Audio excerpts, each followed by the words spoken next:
Welcome into Talking Track. It is May 2nd. We are literally an hour removed from the rain delayed, postponed race at Dover International. Chase Elliott picks up the win. Will, what do you think of that? Yeah, I'm very happy. And Dover Track, well, we both just talked about this. It wasn't the most boring track we've had, and it wasn't the most exciting track we've had. I'm still giving Martinsville the crapshoot award for the ring around the rosy track all day long. But Yeah. Chase Elliott, this track was the hardest to pass, and the only way that you could get a lead change in here is who pits early, who doesn't pit, who stays out, has the fastest pit. Kind of. What do we have? Like 20 lead changes, 18 lead changes. Something like that. And it was only among about 7 or 8 drivers, as far as I can remember. Yeah, I think it was like the top, like most of the top tens that used what we've seen all year. Like, well, Rowdy had the longest lead laps in here. What was it, 101 laps? Yeah, Kyle Busch on his birthday, his 37th birthday, led 101 laps, and he broke his streak. He was 2 for 2 on races on his birthday, and today he did not pick up the win, so that streak is over. Yeah, I thought he was gonna have it though. I wasn't too happy on that, but well, what a day! What a day! What a day! And we had some amazing comebacks, as you know. Yeah, we had a couple of different old drivers up there. As we had Chris Buescher as a pole winner. What do you think of that? Yeah, Buescher, he's been in NASCAR for a really long time, and you never really hear much from him. I think he has one career win, and I think it was a rain shortened victory at Pocono, if I remember correctly. I couldn't tell you the year, but yeah, it was cool to see him running up front, and he didn't fall back. Before I think it was Saturday, I texted you and I said he's going to fall back so fast it ain't even going to be funny, and he actually stayed out front for a pretty decent amount of time. Yeah, 30 laps, 37 laps, I think. Yeah. His was the shortest, and then Mr. Hamlin was cooking. His car, I think he had the best car. Yeah, I'll second that. Yeah, and Bush, but I don't want to admit to it, but I think Bush had a good car too because when they went, because I know the stages switched a little bit because I think like whoever won the stage in second, third place, they all had to start back in 16th on the next stage, so it was kind of weird. But yeah, when they stuck him in the back, he was climbing up there pretty good with like 14 laps remaining. Yeah. I mean, he finished seventh, being put back in sixth. I think he went back in 16th. Was a Bowman in 17th? Yeah, and that was I told you before we started recording that I felt bad for those two guys because I thought it was going to come down to those two guys, and unfortunately they pitted, and then AJ Allmendinger lost a tire, so they had to move to the end of the lead lap line, and by that time you mentioned it was so hard for anyone to pass that it would have taken them so long to get back to the front. Yeah, usually on like longer tracks, like you stayed on the outside on the higher track, that like when we see on super speedways, like we got 2 lanes of traffic coming. One lane would go faster, and the other lane goes faster. The drivers really didn't benefit from climbing to the top. Like they all had to crunch down in between on the inside. Where, well, we've seen some passes like when Larson and Bowman were kind of going for it. Larson would be coming in hot, but he had to kind of pull onto the outside. But it just seems like all the cars on the inside lanes, they just shoot out a little bit faster. But yeah, on the restarts, especially like the first one yesterday where they first dropped the green flag, Chris Buescher lined up on the outside. I thought he jumped the restart, but that's not my call to make, so I won't step any further than that. But he took off. I mean, he was, until he caught lap traffic, he was gone. And as soon as he caught lap traffic, Hamlin was able to get around him. And it looked like from the get-go, the outside line is where you wanted to be on the restarts. But we saw it was towards the end of the race where Elliott lined up on the inside of Ross Chastain, and Elliott hung with him. He launched terrific on the inside and was actually able to complete the pass for the lead. Yeah. Oh, yes. Going back to, I texted you because I saw when the race restarted today, I saw Ross was climbing the ring. So I'm like, oh, dude, here we go. I said this ain't gonna be good. So I was banking on Hamlin for a win. I don't want Ross to win another one. You You gotta don't, admit though, huh? you don't have to for my sake. I don't mind him. I wish Suarez was in his position where he was winning, but that's you can hope. And I think Suarez's time is coming, but with 2 wins, him and Byron both have 2 wins, and we had our ninth? No, not couldn't be ninth, eighth or ninth different winner this year with Chase Elliott today. That sounds about right. Yeah. Actually, what I was thinking is, it's not that I didn't want Ross to win for your sake. It's more like all these drivers we've been seeing this year, from like first place to 12th place, like all of our drivers. Like old Briscoe has a win, but you got like Blaney, Harvick, Bowman's got a win, doesn't he? Yep, he won at Las Vegas. Yep.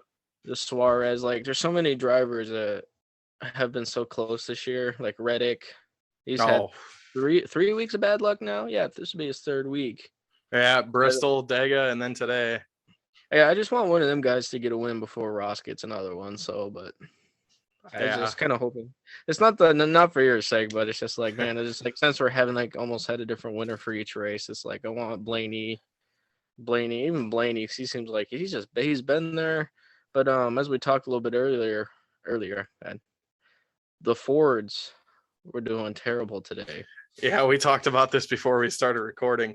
The Fords, man, specifically the Penske Fords, had just a hell of a time at Dover. It started with Cindric going around, and he didn't finish the race. He actually had enough damage on his car where he had to go and park it. And then we saw Logano. He got moved up the racetrack by Eric Jones. And maybe I wasn't paying good enough attention, but it didn't look like it was intentional. I doubt it was intentional, but regardless, Logano spun around. He had just minor damage, but it's enough to throw him off. And then, yeah, Ryan Blaney won stage 2, but stayed out on old tires, just got gobbled up after he had to pit. Him and Harrison Burton, who was another extension of the Penske family with Wood Brothers. They get all their equipment from Penske. So at the end of stage 2, Blaney and Burton both stayed out, and then they had to come to pit while everybody else passed them. Well, by that time, you're at the tail end of the lead lap. I think Blaney got lapped once or twice. I know Burton got lapped a handful of times too. So, yeah, just all in all, a pretty tough day for the Fords. Keselowski ran okay. Busher, we mentioned him. A top 10 was big for him because we haven't seen a lot of him, especially coming off the wreck last week. Not at all. I think the only time I've mentioned Busher is when what was it, Truex? His tire came on, or no, his tire rolled. The only time I mentioned Busher.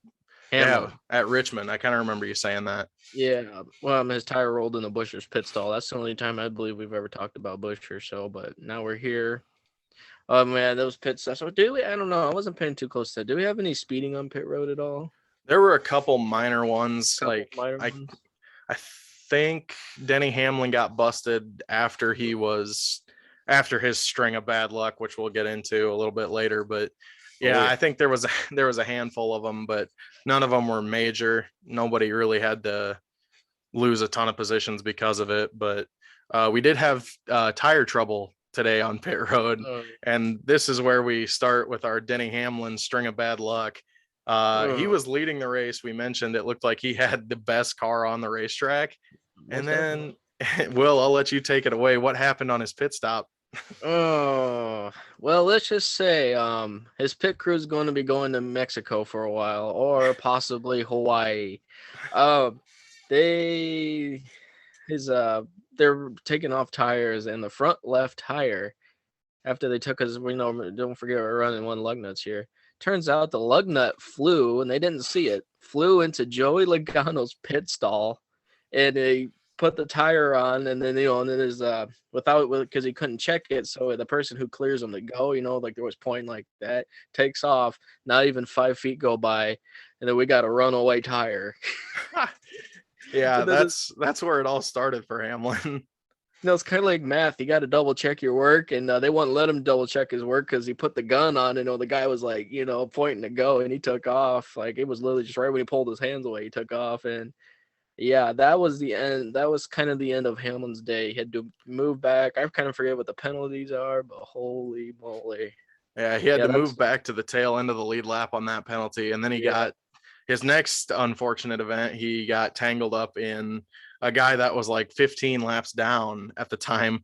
Cody Ware spun out, and as he was trying to save it for whatever reason, he backed it into Hamlin, tore his car all to pieces, and Oh, I that, saw that. that just sucks for Hamlin because he had such a good race car today. Before I always said that the Fords were always the best on short tracks. I mean, but this is their first solid mile of the year. But it seems like Hamlin's been doing really good on the shorts. Hey, he's always been up there, but yeah, with the string of bad luck, I saw that. Actually, actually had to go somewhere, but I came back and I saw but it was at the right side of like where his muffler was at. It was like banged right in. Yeah, it just And got torn all to pieces. so speaking of tire trouble, now we're gonna go with blown tires. We're gonna start with Larson. I'll let you talk about that one. I don't know if he was on old tires or what, but he was driving in a corner. This was wasn't nobody else. It was just a self spin out. So I don't know if he took the corner a little too hot because it looked like he was drifting on Bristol dirt there for a little bit. And then I think his front right tire blew, and it blew actually the quarter panel up a little bit through there, and it blew the flap off. I don't know if you saw that. Yeah, the shredded tire was, as he was trying to limp it back to pit road, the tire ripped through the hood of his car. Yeah, they had to tape that down. And I was kind of worried there because he did get to go back. Actually, I'm gonna put the brakes on this for a second. Actually, I did never know there's only a 6-minute time limit to fix your car and get it back up to minimal speed. Did you hear about that? Yeah, I think never that was knew about that. with Cindric, because I think it was his car they were trying to work on, and he got it back out. And then I think Mike Joyce said that he got the car back out there, but it didn't reach the time minimum limit. speed. Yeah, you have to reach the minimum speed before the 6-minute mark. You can't work on your car for 6 minutes. He said, I don't know what minimum speed is. I don't know if that's like pit road speed, Caution speed, maybe. Caution speed, but they told him he had to come and park his car, which is kind of unfortunate. But anyway, back to Larson. He blew. I think I don't know if he's running old tires. I don't quite remember, but he blew that. He blew another one too, didn't he? Yeah, I think 2 of his tires went down on that spin. I know for a fact his front right because it blew the flap out. I think it was both of his front tires that went down. Mm-hmm. And then he got a little bit of a bang. He got himself turned around to where he just kind of backed into the wall, which is good. But the only thing that really messed with is I thought our day was over with there. Or he said like he didn't sustain enough damage to where like he can go back out. I'm like, oh great, we're gonna be riding 30th all the way to the finish line. Because as you saw in what was that? Phoenix or Vegas? No. Phoenix, he blew up. Phoenix, he blew up. Might have been Vegas, I think, Yes, yeah. I don't remember who he crashed into, but they had to tape the front of his grill, and Hamlin was pushing him. You don't know if you remember that? Where Atlanta. As at Atlanta. Okay, yeah, I'm getting behind here, and that's all right. It's a long ways away. Yeah, but I thought his car was a little less aero because the aerodynamics do play a huge role in NASCAR stock cars. Like if anything gets messed up, especially the new diffuser, that it could just ruin your day. And so I thought his day was over with. Like I knew his car wasn't totally totaled, but they said it meant when it says that tire blowing through or that tire ripping through the front of his hood that it was going to ruin like his aerodynamic. I'm like, oh great. It's like we're not going to be able to finish. But that's not totally what happened. All they had to do was remove the flap, and it's not against the rules or anything. He ended up finishing 6th place, which I'm happy about, but I thought he was done. But I just think Kyle's equipment's been just kind of average-ish this year, if you kind of agree with that. But more or less, because sometimes you see like Hamlin's cars, or like we said, how many people got like the best car? Like Briscoe at Bristol had the fastest car. Like I don't think I've seen a Kyle Larson car yet that's been like the soup of the day, if you know what I mean. Right. Yeah, I agree with that. Even with his win at Fontana, that was the day that Reddick led like 100 laps, blew a tire, wrecked, and then Larson was just right place, right time.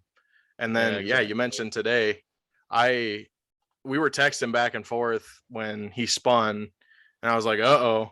And I thought he did that save that he made to keep that car off the wall. That was awesome. They showed the Jimmy Johnson one right after it. That was the closest thing to Jimmy Johnson's save that we'll probably ever see. That was an awesome save by him. But then I Yes. saw that the tire was shredding through the hood, and I thought, oh crap, that might not be good. And like Yeah, you no. mentioned, he battled back. He battled hard, got a free pass. Yeah, 'cause he was a lap down there for a while. I was like, I know for a fact another caution's coming out because every race we've had like 13 cautions Yeah, per race. and And at they're just least in running. this one, it kept the race interesting. You know, it got guys like Kyle Larson and Christopher Bell back to the lead lap. And yeah, Larson, I if I were a Larson fan, I would absolutely take sixth place after the day he had. Oh yeah, definitely. I was like, at first I was like, this guy's done. And then when I saw, I knew, well, he was down a lap, and then I don't know if you have to try and beat somebody to get the pass through, because something about Mike Joy was saying that him and Christopher Bell were battling out for the pass through, and Larson won the pass through. Right. Yep. So when the caution comes out, the first person to lap down at that point was Kyle Larson. So he got the wave around. So he ended up back on the lead lap. Which was good. Yeah, He was, he battled hard today. I was impressed. yeah, I was too. Bell did pretty good. I didn't see too much of him today. No, I did. He ran in the top 10 for a little while. I can't even tell you where he finished. I'm pulling it up on my phone now. He says fourth. Oh, really? Wow. Yeah, fourth, Christopher Bell. Did not know Yep. that. No. What about our weird second place winner, Mr. Ricky Stenhouse Jr.? You're getting ahead of me here. I was going to give him a cold beer. I just as well do it now. He hasn't had a good run all season. And I was surprised because he, I use this term loosely, specializes in the super speedways like Talladega, Daytona, Atlanta. He had a chance in all those races. And at Daytona, he was leading, got wrecked by Brad Keselowski. At Atlanta, he was leading. I don't remember who wrecked him, but I think he had a flat. I think he had a tire go down and he wrecked.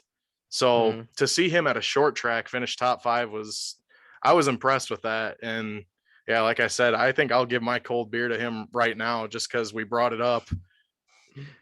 That or we could just named him later, but I was I'm staring at the results on second place. Not bad. I was a little upset though because you know me, I love the Sunny D car. And out of the days he does good, he doesn't bring in the Sunny D car. It's like, let me drive that thing. I'll get first place, no problem. But yeah, Sunny D is my favorite car. We've had, I don't know, kind of average paint schemes this weekend. We had Menards, and it's your typical Menards. I got to tell you, you're mentioning the paint schemes. I cannot tell you how many times I mixed up Daniel Suarez and Bubba Wallace. Their paint schemes were the exact same, and they were running side by side there at the end. And I was like, okay, I got a who's who here. 23.99. All right, 23 is Bubba, but the paint looked identical, and it threw me off. I was like, oh my goodness. Actually, yeah, Stenhouse threw me off a little bit too because every time the camera would pan, it would pan the front end of his car, and the front end of this car this weekend was blue, just like Larson's, and then you can see the whites. There's white siding on the panels, and I was like, "Hey, look at Larson go!" Then the number was 47. And then, the first thing I noticed, it looked like splattered paint. I'm like, "Wow, how about Texia?" Like, "Wow, Larson's got some good paint. Got a different paint scheme." Nope, that was Stenhouse. So that kept throwing me because they didn't really do the side by side shot. It was a lot of the camera views where it might have been a Harvick's Pizza Brothers camera or something like that. And rear view, all I could see was the blue grill of a Camaro, and then when they turned a little bit, I caught that flash of the white side, but it looked like splattered paint. I'm just like, oh man, Larson's running a new paint scheme, but no, that's what threw me off. Like, but until you do the side by side shots, you can tell the 47. But first time I noticed it, it was on Kevin Harvick's car cam, like I'm right behind him. Yeah. That threw the Hunt Brothers Pizza. That's a funky car. I don't know if I like that one though, but there was a Subway. I like the Subway one, as I like eating Subway. But yeah, I'm curious to see if Harvick's going to get a win this year because he's been there. At Phoenix, he was there, but that's his track. He kind of runs that place, but he got a top 10 today. He ran. He's just been there. He hasn't really been a front runner. He's just kind of been, top 10, and he hasn't won in forever. It's been a long time since Kevin Harvick's won a race. Yeah, I just really want to interrupt you, but the same thing with Chase Elliott. That was it been 26 races or something, or 26 races that he hasn't had a win yet. Yeah, and then I read just to add on to that, This was his first win at an oval track since 2020. So those wins that he had in between were all road courses. Oh, road courses. Yeah, I remember you telling me that. But I'm surprised. Well, I don't know if he got the right adjustments he made. I wasn't really paying too much attention to him during the race. So I really don't remember where he was sitting, but you know he was sitting in like kind of the top 15. Yeah, he ran top 10 all, or Harvick, or talking about Elliott. Elliott ran top 10, top 15 all day. Yeah, that's what I was seeing him back there. But I think, like I said, this track came down to more of pit strategy, Tire like management. tire management. Because I don't know. Do you know what the deal is with only bringing 8 sets of tires? No, I don't. Is that just a challenge or something, or? It's enough, I think, but I don't know why they limit that. I don't Because know either. it was enough for a guy to get through a 400-mile race. You shouldn't need to change tires, more than 8 times. And most people, I don't think anybody did. All I know is, was it Larson? I said you only had 3 tires left, or there's some. Most of them are running skiffs by the end of that. Yeah, You know what the skiffs are. the scuffs that Or they scuffs. God. yeah, the Scuffs. scuffs that they qualify on. Yeah, they're not too torn up, but they are used. Yeah, I Right. think Larson had 3 tires left. But I was like texting, like, is he got something in mind? Because his strategy, he really hadn't too many strategies this year. Like, I don't know if he pits at the wrong time. I don't know. He's just been kind of straight up racer. This pit crew's kind of average at best. Yeah. But he said he was the only driver with 3 fresh tires left, with 3 with the stickers on them. And I'm just like, oh, something might happen here to kind of, if there was a caution or something, they open up pit row, throw them 3 on there and drive like your mom stole it. Yeah. But I I'll still, like I said, I'll still take 6th place after the day we've had. Actually, did we cover Suarez's little spin out there? I don't think we did. No, I don't think we have either. I was You mean, very upset. Will can attest to that. I text him every yeah. time. Last week at Talladega when he wrecked, I was, carrying on, but I even had my he chat open just when you're coming in. yeah, I knew it was coming. he caught a huge break. It was the caution where Allmendinger lost his tire. That's where Busch and Bowman kind of got hosed a little bit, but Suarez caught a huge break. He was, I think, the last car on the lead lap at the time. And then he moved all the way up to like 13th or something, spun out, kept it off the wall. No one got into him. He did a good job.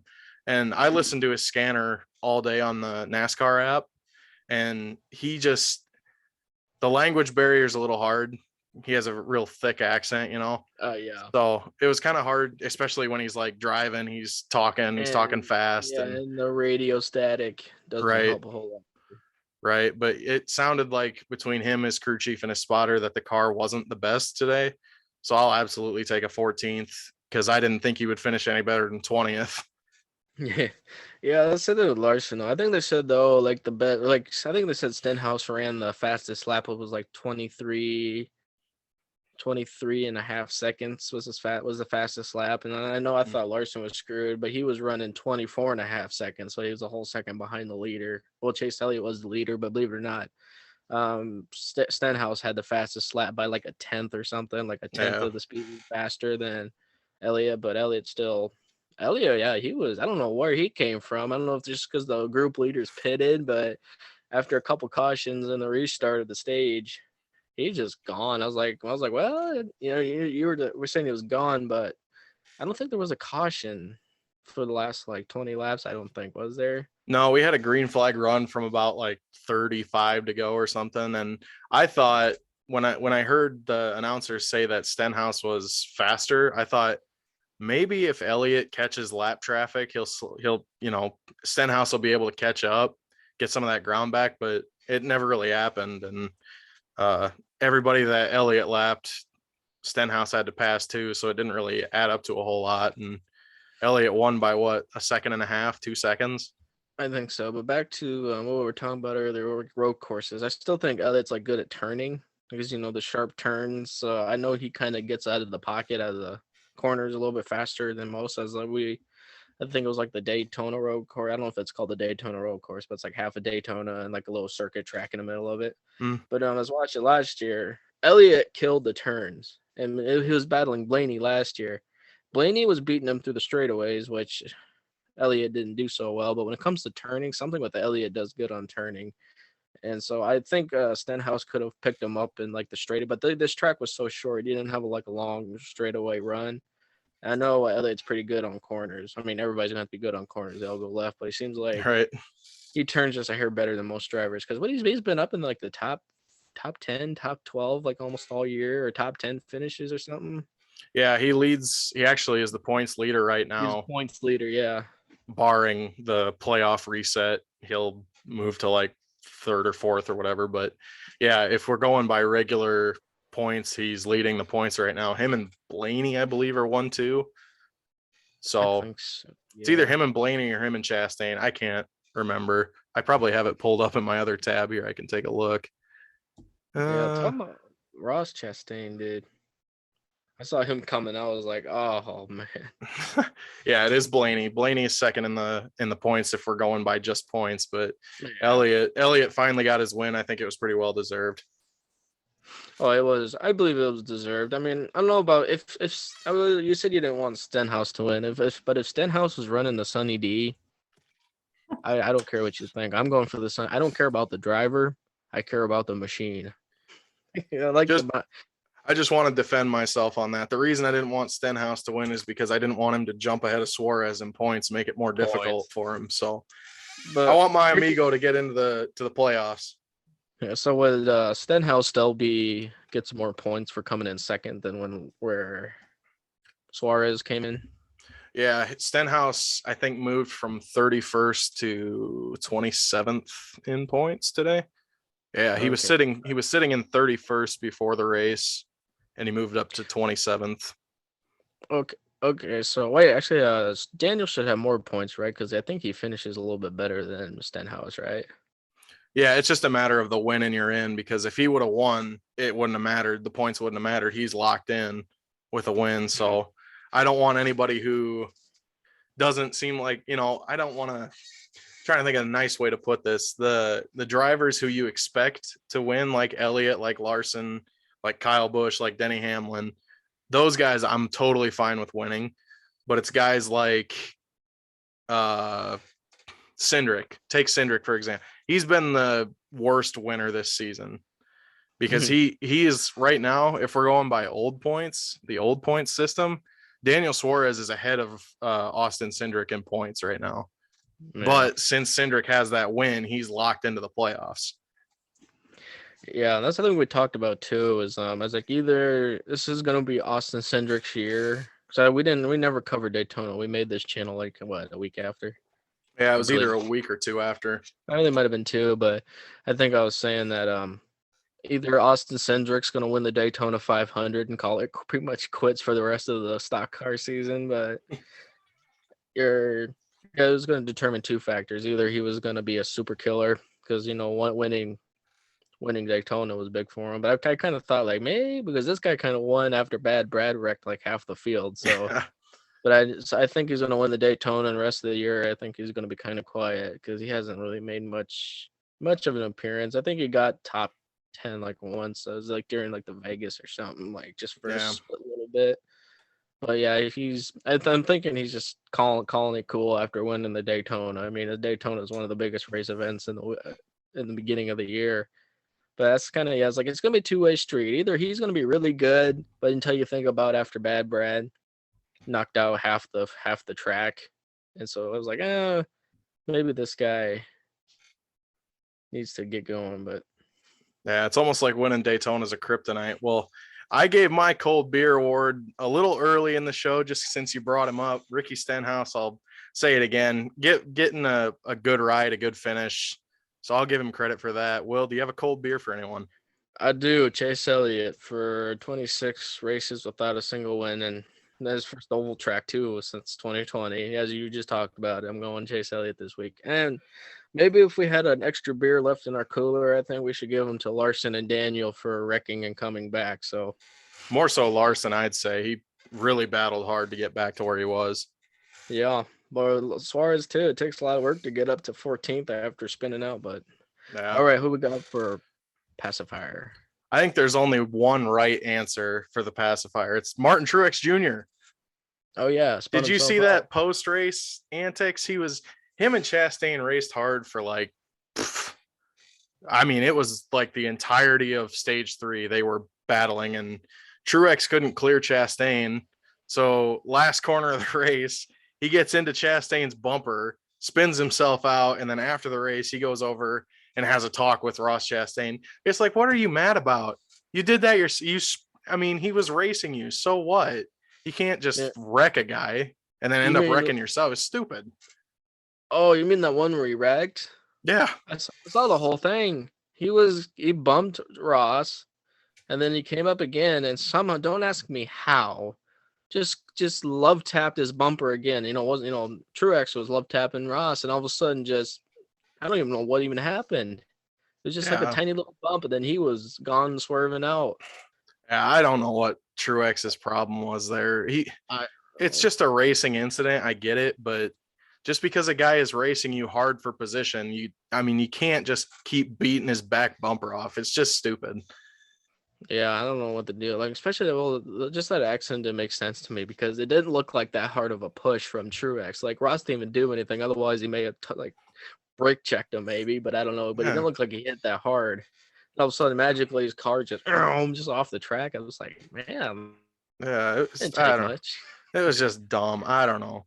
Hopefully Truex will get over himself there next week. And that will bring us to next week's predictions. We've got a similar track to Dover.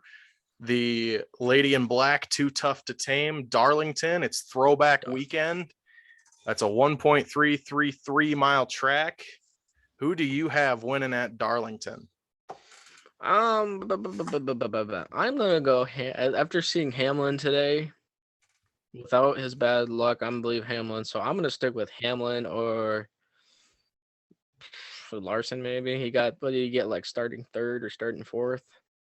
I don't know, man. I kept saying like what 3 or 4 weeks ago that the Fords have potential on the short tracks, but it doesn't appear to look that way. But Hamlin was up front most of not actually Kyle. Kyle had the most. Or I was just confused when I say Kyle or my Kyle, but Bush had the most laps led though. But I'm gonna keep an eye on Denny Hamlin and see It, where those penalties are at after Darlington. But I it, don't it know, man. it's funny you say his name because that's exactly where my mind went. Denny Hamlin. I Denny like Hamlin. him for Darlington. He won it last year in the fall at the Southern 500. Mhm. And yeah, I think he had a great car at Dover, and it's a pretty similar track, high banking, shorter track. I think this is going to be right up Denny Hamlin's alley. So I think we should watch for him for sure. Oh yeah. So how do you think Daniel's are gonna do statistically speaking? I just looked at his stats before we started recording. Darlington, not his greatest track. I will hope for a top 15 from him. Just run consistent, don't wreck. That's the name of the game at Darlington. It's too tough to tame. That's the nickname. Yeah, don't forget, man. Like I said, there could be hope because Larson never had a top 5 finish in a super speedway when we covered Talladega last week, and he got his top 5. So maybe it's Daniel's turn. Let's hope, just cross your fingers. I'm gonna actually hope he gets a good finish there. So it happened to me. Let's see if it happens to you. So We'll hope so. We will be back next Monday for the recap of Darlington and to give our predictions into Kansas. Thank you all for tuning in. This has been Talkin Track. We'll see you next time.